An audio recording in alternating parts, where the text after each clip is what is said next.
हमारा आज का जो टॉपिक है वो है पेप्टाइड्स एंड प्रोटीन्स। पेप्टाइड्स और प्रोटीन्स जो हैं वो अमीनो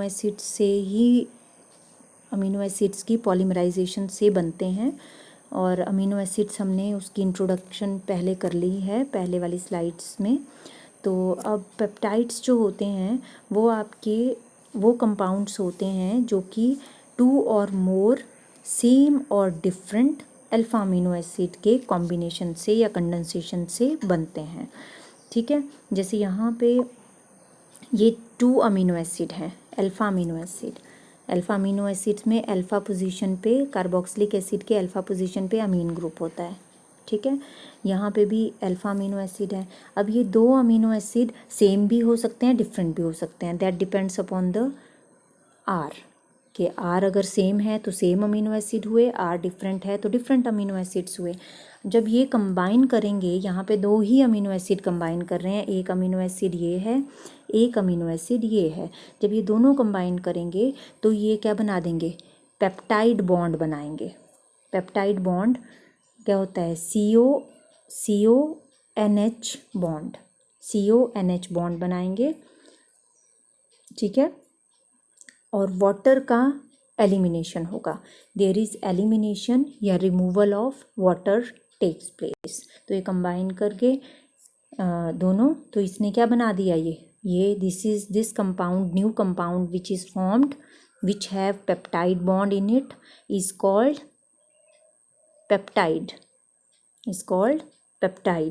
अब इसमें जो है दोनों एंड पे, एक एंड ये है, दूसरा एंड ये है, इन दोनों एंड्स पे जो है फ्री फंक्शनल ग्रुप प्रेजेंट है। एक फंक्शनल ग्रुप NH2 है, इस एंड पे NH2 फंक्शनल ग्रुप है और इस एंड पे COOH फंक्शनल ग्रुप है। यहाँ अमीन ग्रुप है एक एंड पे और दूसरे एंड पे COOH carboxylic acid functional group है। तो ये हो गया peptide. Then types of the peptides, there are दो टाइप्स ऑफ द पेप्टाइड्स हैं, वो डिपेंड करती हैं कि आपके कितने अमीनो एसिड कंबाइन कर रहे हैं। तो अगर आपके 2 amino acid, AA means amino acid, 2 amino acid join कर रहे हैं तो वो क्या बनाएंगे, dipeptide. 3 amino acid combine कर रहे हैं तो ट्राई पेप्टाइड। 4 कर रहे हैं तो टेट्रा पेप्टाइड। 5 से 10 अमीनो एसिड कंबाइन कर रहे हैं तो उनको बोलते हैं ओलिगोपेप्टाइड। ओलिगो का मतलब होता है फ्यू। ओलिगो का क्या मीनिंग होता है, ओलिगो मीन्स फ्यू। जब फ्यू अमीनो एसिड कंबाइन करेंगे 5 से 10 तो उनको बोलेंगे हम ओलिगोपेप्टाइड। 10 से ज़्यादा, 10 से 50 तक करेंगे तो पॉलीपेप्टाइड्स। और पेप्टाइड्स फिर आगे प्रोटीन्स, अगर 50 से ज़्यादा अमीनो एसिड ग्रुप कंबाइन कर रहे हैं तो आपके प्रोटीन्स कहे जाएंगे। फिर उनको पेप्टाइड्स नहीं बोलेंगे हम, उनको क्या बोलेंगे, हम प्रोटीन्स बोलेंगे। मीन्स अमीनो एसिड से क्या बने, पेप्टाइड्स बने। ठीक है, पेप्टाइड्स से क्या बनते हैं फिर, अगर तो 50 तक कंबाइन कर रहे हैं तो पेप्टाइड्स बोलेंगे, 50 से ज़्यादा कर रहे हैं तो पेप्टाइड्स से बने प्रोटीन्स। ठीक है, then next is types of peptides के बाद अब यहाँ पे एक ट्राई पेप्टाइड ड्रॉ किया हुआ है मैंने। इसमें ये देखिए कि ट्राई पेप्टाइड है ये, और इसमें ये देखिए पेप्टाइड बॉन्ड्स हैं, CONH bonds 2, this is 1 peptide bond, this is second. तो इसीलिए इसको हमने बोला पेप्टाइड है ये। और कितने अमीनो एसिड कंबाइन कर रहे हैं इसमें वो देखेंगे अभी हम। एक अमीनो एसिड ये है, सेकंड अमीनो एसिड जो है वो ये है, और थर्ड अमीनो एसिड ये है। तो ये अमीनो एसिड है ये तीनों ही अमीनो एसिड जो हैं वो आपके सिर्फ R जो ग्रुप है उसमें डिफ़र करेंगे। जो यहाँ पे ये शो किया हुआ है, this one is R group, this is R group, this is R group. तो फर्स्ट वाले में यहाँ पे अगर ग्लाइसिन लें तो ग्लाइसिन में R क्या होता है, H होता है, ग्लाइसिन बन जाएगा। NH2CH2COOH होता है ना ग्लाइसिन, पर यहाँ पे तो पेप्टाइड बॉन्ड बना दिया है तो ये R ग्रुप में ही चेंज कर रहा है। यहाँ पे जो सीरीन होता है, सीरीन में जो R ग्रुप है वो आपका, सीरीन में R ग्रुप CH2OH होता है। सीरीन में R ग्रुप क्या होता है? CH2OH, ये सीरीन हो गया। और एलेनिन में R ग्रुप क्या होता है? CH3। ग्लाइसिन में H, सीरीन में CH2OH और एलेनिन में CH3 होता है R ग्रुप, मिथाइल ग्रुप। ठीक है। अब इसमें ये ट्राईपेप्टाइड है। क्या है ये? ट्राईपेप्टाइड, 3 अमीनो एसिड के कॉम्बिनेशन से बन रहा है। इसमें एक चीज़ और होती है कि जो आपके पेप्टाइड बनते हैं, हमने बोला ना कि 2 फंक्शनल ग्रुप एंड में रह जाते हैं। तो अगर फंक्शनल ग्रुप आपका एक एंड पे NH2 है, NH2 फंक्शनल ग्रुप है, तो उस टर्मिनल को या उस एंड को हम क्या बोलेंगे? N terminal, N terminal. और जिस एंड पे आपका COOH ग्रुप होगा, उस टर्मिनल को या उस एंड को हम बोलेंगे C टर्मिनल। उस एंड को क्या बोलेंगे? C terminal. This is C terminal, this is N terminal. ठीक है। तो ये ट्राईपेप्टाइड था। देन कम टू नेक्स्ट, अगर आपके 50 से ज़्यादा अमीनो एसिड कंबाइन कर रहे हैं तो वो प्रोटीन्स बनाते हैं। तो प्रोटीन्स क्या होते हैं? 50 से ज़्यादा अमीनो एसिड कंबाइन कर रहे हैं तो उनका मॉलिक्यूलर मास कैसा होता है? बहुत ज़्यादा। Molecular mass of the proteins are very high. Then ये long polymers of amino acid है। नेचुरली बहुत सारे अमीनो एसिड पॉलीमराइज करते हैं। ठीक है। और इसमें भी पेप्टाइड लिंकेज होती है।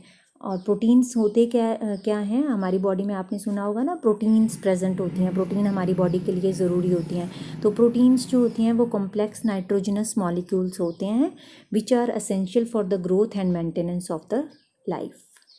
ठीक है। हमारी बॉडी की ग्रोथ और उसकी मेंटेनेंस के लिए ज़रूरी होते हैं प्रोटीन्स। देन प्रोटीन्स की क्लासिफिकेशन पे आ जाएं तो प्रोटीन्स जो हैं, these are classified, broadly classified on the basis of their structures and on the basis of hydrolysis product. 2 तरह की क्लासिफिकेशन हम पढ़ेंगे। फर्स्ट क्लासिफिकेशन में on the basis of their structure जो है, proteins are of 3 types: fibrous proteins, globular proteins and intermediate proteins. यहाँ पे structure में जो नीचे मैंने स्ट्रक्चर शो की हुई हैं, इसमें 2 प्रोटीन्स हैं, एक फाइब्रस प्रोटीन है और एक ग्लोबुलर। देखिए फाइब्रस का तो नाम से भी पता चल रहा है कि इसमें जो है लॉन्ग जो है पेप्टाइड चेन्स होंगी, पॉलीपेप्टाइड्स चेन्स होंगी, और वो जो हैं वो एक दूसरे के पैरेलल होंगी ऐसे करके। जैसे मान लो ये एक पॉलीपेप्टाइड चेन है, ये एक दूसरी पॉलीपेप्टाइड चेन है, ये तीसरी पॉलीपेप्टाइड चेन है, तो ये पैरेलल अरेंज्ड होंगी एक दूसरे से। ठीक है। और इनके बीच में कहीं कहीं किसी किसी इंटरवल पे जो है वो क्रॉस लिंकेज प्रेजेंट होती है, मतलब एक दूसरे के साथ वो लिंक्ड होते हैं एक दूसरे के साथ। वो डिफरेंट बॉन्ड्स होते हैं, आगे हम करेंगे कौन कौन से बॉन्ड से वो क्रॉस लिंकिंग कर सकते हैं एक दूसरे से। ठीक है। तो ये होगी फाइब्रस प्रोटीन्स। और फाइब्रस प्रोटीन की यहाँ पे एक ग्लोबुलर प्रोटीन की स्ट्रक्चर भी मैंने बताई हुई है। ग्लोबुलर में आपकी स्फीरिकल शेप होती है, मतलब जैसे आपकी जो फाइब्रस है ना, ये वैसे हम आगे भी करेंगे। तो अगर आपकी फाइबर ऐसे थी पहले फाइब्रस प्रोटीन में पॉलीपेप्टाइड चेन्स, अब पॉलीपेप्टाइड चेन्स जो हैं वो आपकी स्फीरिकल शेप अगर बना देती हैं तो वो ग्लोबुलर प्रोटीन्स होती हैं, वो हम आगे करेंगे। ठीक है। अब मेनली हम फाइब्रस प्रोटीन पे आ जाएं तो फाइब्रस प्रोटीन में लिटल और नो टर्शरी स्ट्रक्चर्स होती हैं। अब ये टर्शरी स्ट्रक्चर्स भी होती हैं प्रोटीन्स की, वो हम करेंगे स्ट्रक्चर्स ऑफ द प्रोटीन में।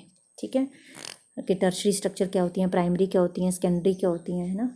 देन जो फाइब्रस प्रोटीन्स हैं, these are long parallel polypeptides chains, अभी हमने किया। Cross linkage at different intervals हो सकती हैं। देन मेन है इसमें कि these are insoluble in water, water में ये इनसॉल्युबल होती हैं फाइब्रस प्रोटीन्स। ठीक है। और जो है इसमें इनका जो रोल होता है फाइब्रस प्रोटीन का, वो आपका स्ट्रक्चरल रोल होता है, मतलब स्ट्रक्चर बनाने में ये हेल्प करती हैं ये प्रोटीन्स। ठीक है। यहाँ पे जो इनके एग्जाम्पल्स हैं वो होते हैं जैसे keratin of the hair, hair में जो कैराटिन प्रोटीन होती है वो प्रोटीन है एक, पर वो कौन सी टाइप की प्रोटीन है, फाइब्रस टाइप की प्रोटीन है।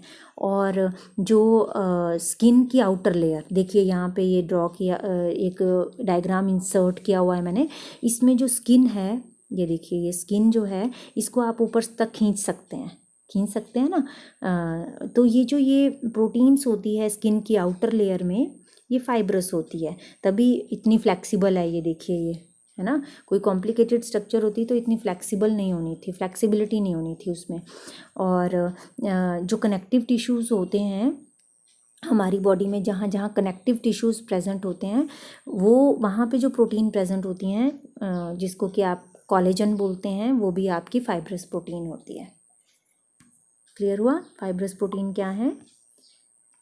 देन ग्लोबुलर प्रोटीन्स जो होती हैं वो आपकी कॉम्प्लेक्स, उसमें कॉम्प्लेक्स टर्शरी और क्वाटरनरी स्ट्रक्चर्स प्रेजेंट हो सकती हैं, ठीक है।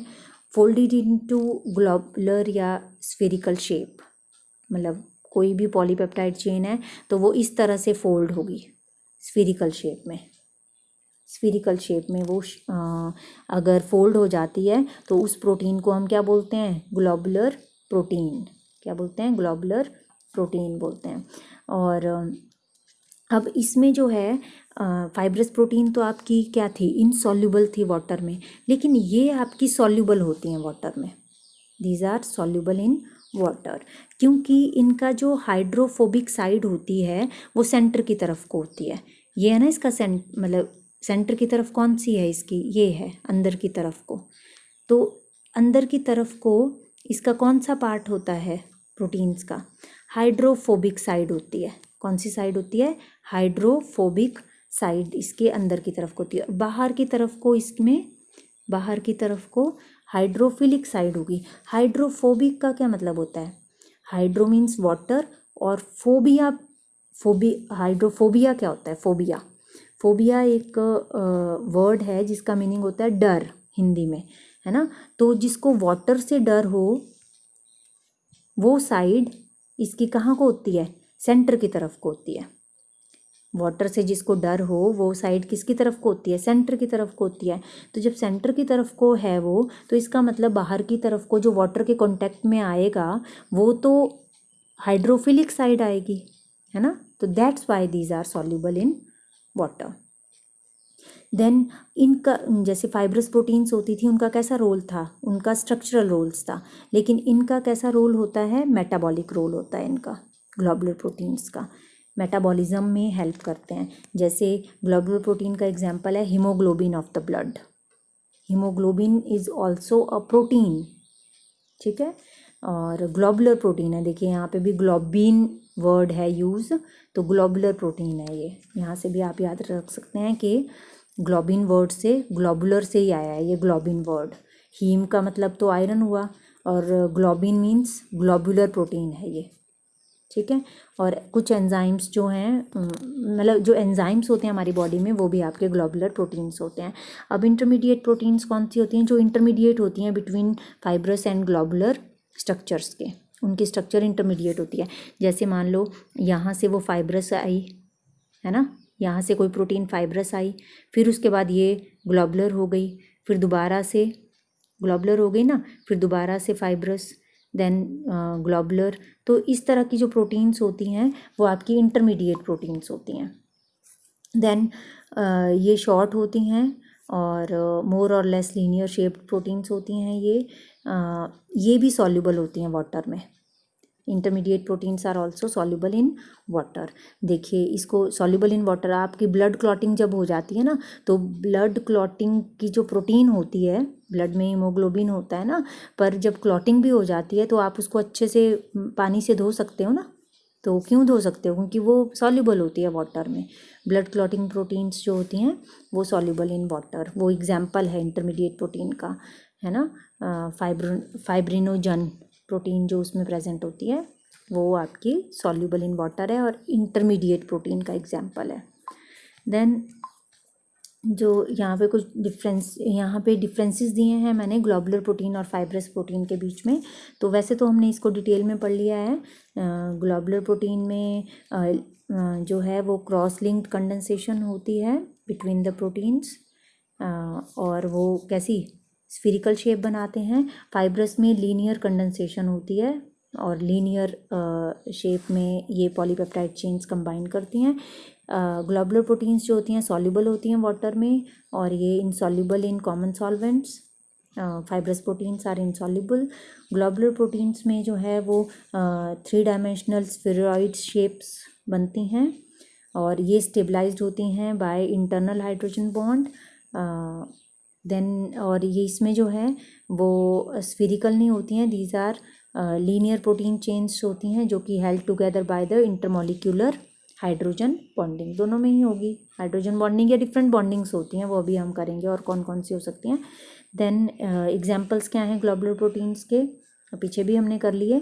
एल्ब्यूमिन, जो एग का एल्ब्यूमिन होता है ना, एग में एक प्रोटीन प्रेजेंट होती है उसको एल्ब्यूमिन बोलते हैं, वो आपका ग्लोबुलर प्रोटीन का ही एग्जाम्पल है। और एंजाइम्स हार्मोन से भी ग्लोबुलर प्रोटीन में होते हैं। इसके कुछ और एग्जांपल फाइब्रस प्रोटीन्स के, मायोसिन जो मसल में प्रेजेंट होती है, कैराटिन ये हमने कर लिया, फाइब्रोइन सिल्क में, सिल्क जो थ्रेड होता है उसमें फाइब्रोइन प्रोटीन होती है, वो भी आपकी फाइब्रस होती है, और कोलेजन हमने कर लिया पीछे, ठीक है। देन कम टू क्लासिफिकेशन, तो जो क्लासिफिकेशन होती है प्रोटीन्स की, क्लासिफिकेशन एक तो हमने कर ली on the basis of their structures. अब दूसरी जो क्लासिफिकेशन है that is on the basis of hydrolysis products. Hydrolysis क्या होती है? Lysis means break down in the presence of water, hydro means water, या आप दूसरी तरह से आप ये भी कर सकते हैं कि ब्रेक, वहाँ पे जब हमने कंडेंसेशन की थी ना बच्चे, कंडेंसेशन का जो उल्टा होता है ना, रिवर्स रिएक्शन, वो हाइड्रोलिसिस होता है। कंडेंसेशन में वाटर रिमूव हो गया और हाइड्रोलिसिस में वाटर अब ऐड हो जाएगा और दूसरे वाटर जो है वो ब्रेक डाउन हो जाएगा, एक के पास H चला जाएगा और एक के पास OH चला जाएगा एक साइड में। तो हाइड्रोलिसिस का मतलब एक तरह से टूटना हुआ प्रोटीन का, है ना। तो टूट के जो प्रोडक्ट बनाएगा, अगर प्रोटीन है मान लो कोई, ये इतने कोई भी हमने प्रोटीन ली जो आपकी इस तरह से थी प्रेजेंट, अगर ये यहाँ से ब्रेक डाउन हो जाए, यहाँ से ब्रेक डाउन हो जाए, तो आपकी ये स्मॉल प्रोटीन यूनिट रह जाएंगे, ये भी स्मॉल प्रोटीन यूनिट रह जाएगा, ये भी स्मॉल प्रोटीन यूनिट रह जाएगा।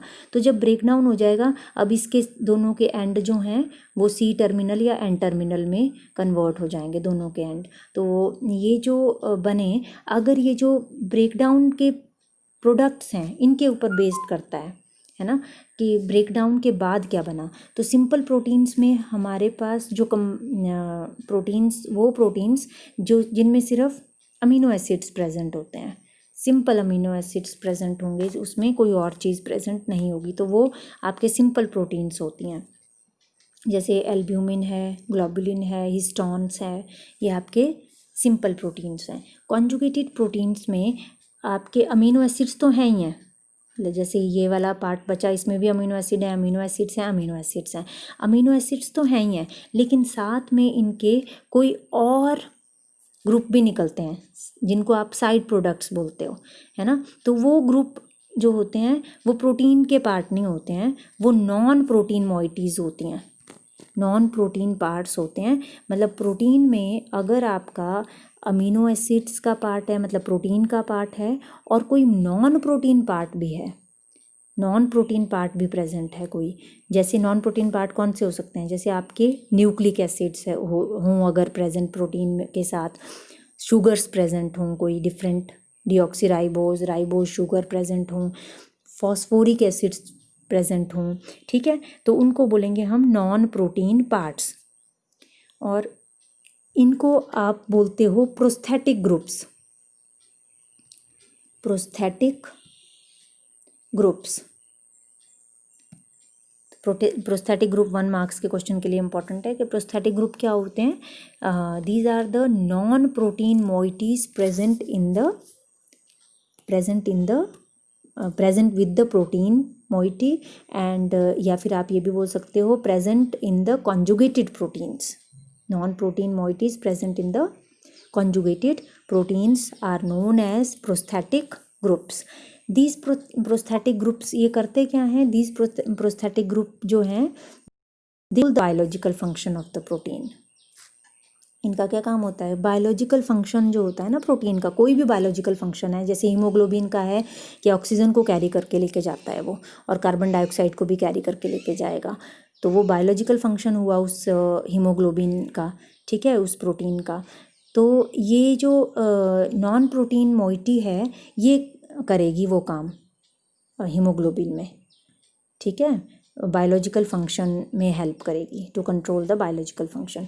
और जो डिराइव्ड प्रोटीन्स होते हैं वो आपके these are derived from the simple और कॉन्जुगेटेड प्रोटीन्स से हम ले सकते हैं। और डिराइव्ड प्रोटीन्स के एग्जांपल्स क्या होते हैं, पेप्टॉन्स, पेप्टाइड्स या डीनेचर्ड प्रोटीन्स। और ये मिलेंगे कैसे आपको डिराइव्ड प्रोटीन्स, जैसे मान लो कोई भी प्रोटीन है, कोई भी प्रोटीन है, अगर आप इस प्रोटीन को हीट कर दो तो नेचुरली ये वाले बॉन्ड टूट जाएंगे, बॉन्ड टूटेंगे तो सिंपल आपके क्या बन जाएंगे, पेप्टॉन्स बन जाएंगे या पेप्टाइड्स बन जाएंगे। पेप्टॉन्स और पेप्टाइड्स जो हैं ये डिपेंड करता है कि आपके कितने अमीनो एसिड्स है ना। पहले आपके जो प्रोटीन्स हैं, प्रोटीन्स ब्रेक डाउन करके बनाते हैं क्या, पेप्टाइड्स। और अगर पेप्टाइड्स भी टूट गए तो उनको पेप्टॉन्स बोल देते हैं हम, ठीक है, क्या बोल देते हैं उनको, पेप्टॉन्स बोल देंगे हम। फिर आपके जो हैं वो क्या बन जाएंगे, आपके आगे अमीनो एसिड्स में कन्वर्ट हो जाते हैं। Then next is structure of the protein पे आ जाते हैं। Classification is over. स्ट्रक्चर में आपके चार तरह के स्ट्रक्चर्स पढ़ेंगे आप, primary structures, secondary structures, tertiary structures and quaternary structures. जो प्राइमरी स्ट्रक्चर्स हैं, प्राइमरी स्ट्रक्चर में जो हैं उसमें आपके वन और मोर पॉलीपेप्टाइड्स चेन्स होती हैं। जैसे ये वाली एक पॉलीपेप्टाइड चेन है जो ये दिखाई हुई है, पॉलीपेप्टाइड चेन है ना, तो एक भी हो सकती है या बहुत सारी पॉलीपेप्टाइड चेन भी हो सकती हैं, तो ये प्राइमरी स्ट्रक्चर्स होंगी। अब इसमें आपके डिफरेंट अमीनो एसिड्स जो हैं वो लिंक होते हैं। जैसे यहाँ पे आपको आप देखें तो एलेनिन, ग्लाइसिन, सीरीन, इस तरह से सारे के सारे अमीनो एसिड जो हैं वो एक दूसरे के साथ सीक्वेंस में जो है वो अरेंज्ड होते हैं। अगर आप हीमोग्लोबिन का एग्जांपल लें, नॉर्मल हीमोग्लोबिन का, तो उसमें कितने यूनिट्स अमीनो एसिड्स के कंबाइन करते हैं, 574 अमीनो एसिड यूनिट्स जो हैं वो उसमें कंबाइन करते हैं एक दूसरे के साथ। लेकिन इन 574 में अगर मान लो सीक्वेंस ये था कि वैलिन, एलेनिन, ग्लाइसिन, सीरीन, इस तरह से था मान लो सीक्वेंस, और इस सीक्वेंस में, और इसी तरह से वैलिन के बाद एलेनिन आ रहा है, एलेनिन के बाद ग्लाइसिन आ रहा है, ग्लाइसिन के बाद सीरीन आ रहा है, और इस सीक्वेंस में अगर आपका सीरीन की जगह मान लो फिर से एलेनिन ही आ गया तो सीक्वेंस टूट गया।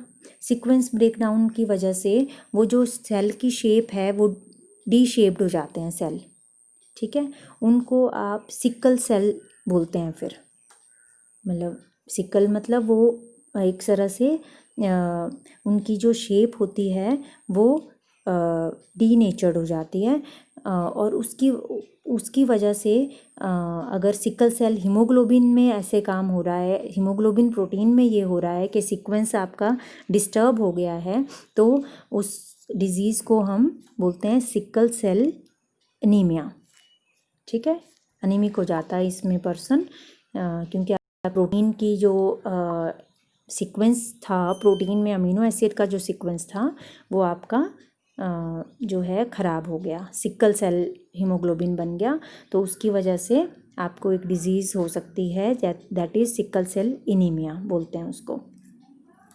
देन सेकेंडरी जो स्ट्रक्चर्स होती हैं, इसमें जो पॉलीपेप्टाइड्स चेन्स हैं वो फोल्डेड होती हैं, है ना, और इसमें दो तरह के ये बना सकते हैं। जैसे अल्फ़ा हेलिक्स स्ट्रक्चर्स होते हैं, दो तरह की होती हैं ये, अल्फ़ा हेलिक्स और दूसरी होती हैं आपकी बीटा प्लीटेड शीट स्ट्रक्चर्स।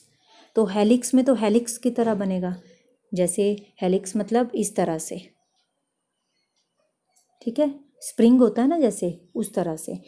और प्लीटेड शीट मतलब प्लीट्स क्या होती हैं, प्लीट्स साड़ी में पड़ती हैं ना, प्लीट्स, है ना, फोल्ड्स बोलते हैं उनको। तो ये देखिए शीट की तरह तो होगी ये, जो ये है इधर सेकंड स्ट्रक्चर तो होगी तो ये शीट की तरह। ये देखिए यहाँ पे अमीनो एसिड पेप्टाइड लिंकेज से जुड़े हुए हैं एक दूसरे के साथ, पेप्टाइड लिंकेज पर साथ में इसमें शीट्स में प्लीट्स पड़ी हुई हैं। ये जो थोड़े थोड़े फोल्ड्स हैं इनको क्या बोलते हैं, प्लीट्स। जैसे साड़ी में होती हैं प्लीट्स वैसे फोल्ड पड़े होते हैं। और इसमें एक बीटा प्लीटेड शीट स्ट्रक्चर्स बोलते हैं इनको। क्लियर हो गया। तो ये सेकेंडरी स्ट्रक्चर्स होती हैं, है ना।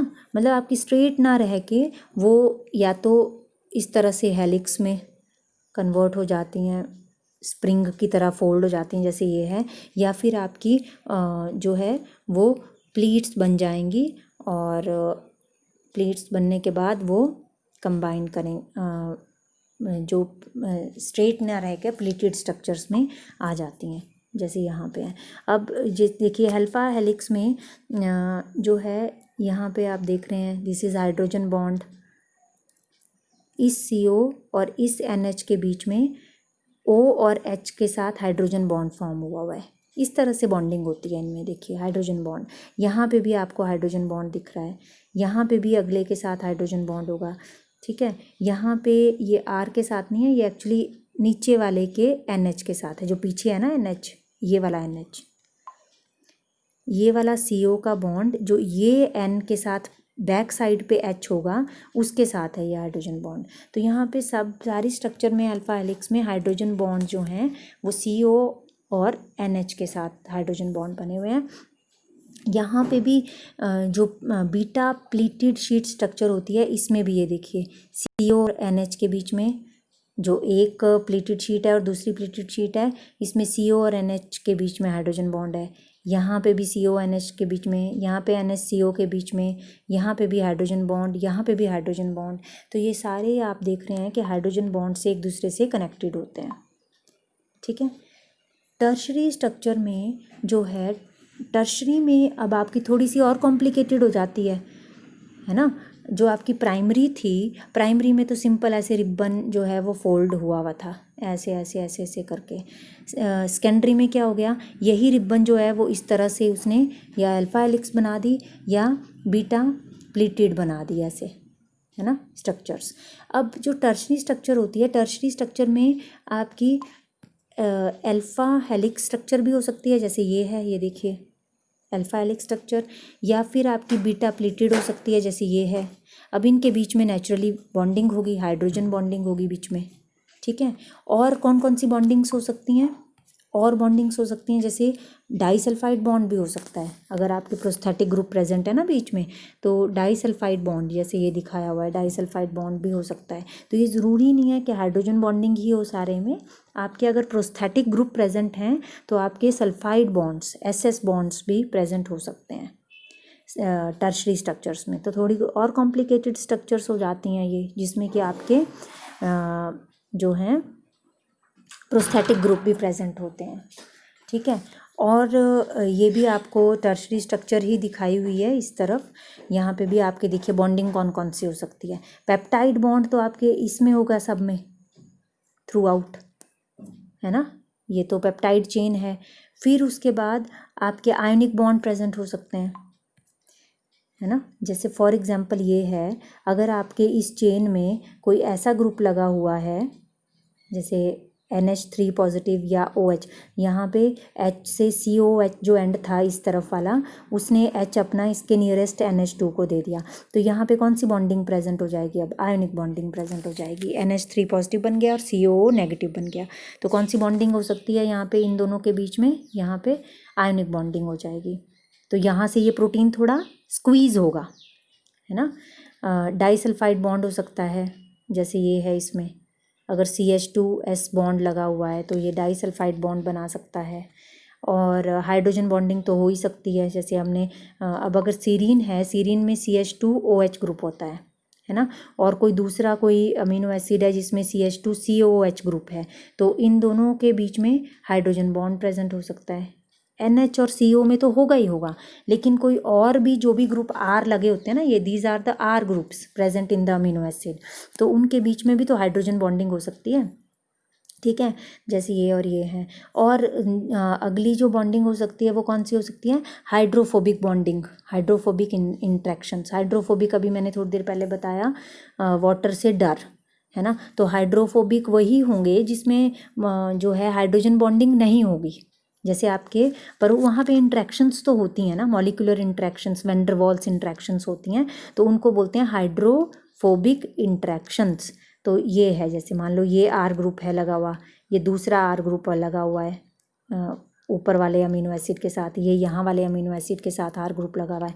तो इनके बीच में जो इंट्रैक्शंस होंगी, अब कोई बॉन्ड तो है नहीं इन दोनों CH3 और CH3 के बीच में, लेकिन यहाँ पे भी एक तरह की इंट्रैक्शंस होंगी, वैन डर वाल इंट्रैक्शंस, उनको बोलते हैं हाइड्रोफोबिक इंट्रैक्शंस।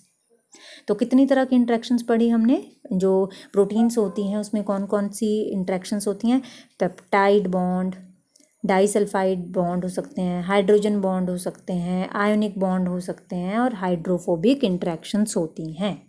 क्लियर हो गया टर्शरी स्ट्रक्चर्स में। Then come to quaternary structures. अब यहाँ क्वाटरनरी स्ट्रक्चर में हीमोग्लोबिन में जैसे क्वाटरनरी स्ट्रक्चर प्रेजेंट होती है ना, ग्लोबुलर भी होती है वो, और क्वाटरनरी स्ट्रक्चर्स भी उसमें प्रेजेंट होती हैं। तो हीमोग्लोबिन में ये जो ये आपको ये ग्रे ग्रे कलर के दिख रहे हैं ना, 1 2 3 एंड 4, ये तो हैं आयरन, ये हैं आयरन ग्रुप। हीम में आयरन होता है ना हमारा, ठीक है। अब बाकी जो ये है, जैसे ये रेड कलर का है,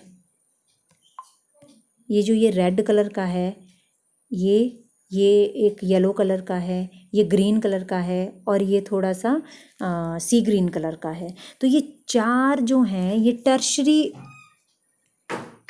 स्ट्रक्चर्स हैं। क्या हैं ये चार टर्शरी स्ट्रक्चर्स हैं। ये टर्शरी स्ट्रक्चर, एक टर्शरी स्ट्रक्चर, दूसरी, तीसरी और फोर्थ, ये 4 टर्शरी स्ट्रक्चर अब इंटरमिंगल्ड हैं एक दूसरे के बीच में। जब ये इंटरमिंगल्ड हो जाएंगी एक दूसरे के बीच में, तो एक अलग कॉम्प्लिकेटेड स्ट्रक्चर बनाएंगे, जिसको कि आप क्या बोलते हैं, क्वाटरनरी स्ट्रक्चर बोलते हैं। इन क्वाटरनरी स्ट्रक्चर में भी वो 5 तरह के बॉन्डिंग प्रेजेंट होगी।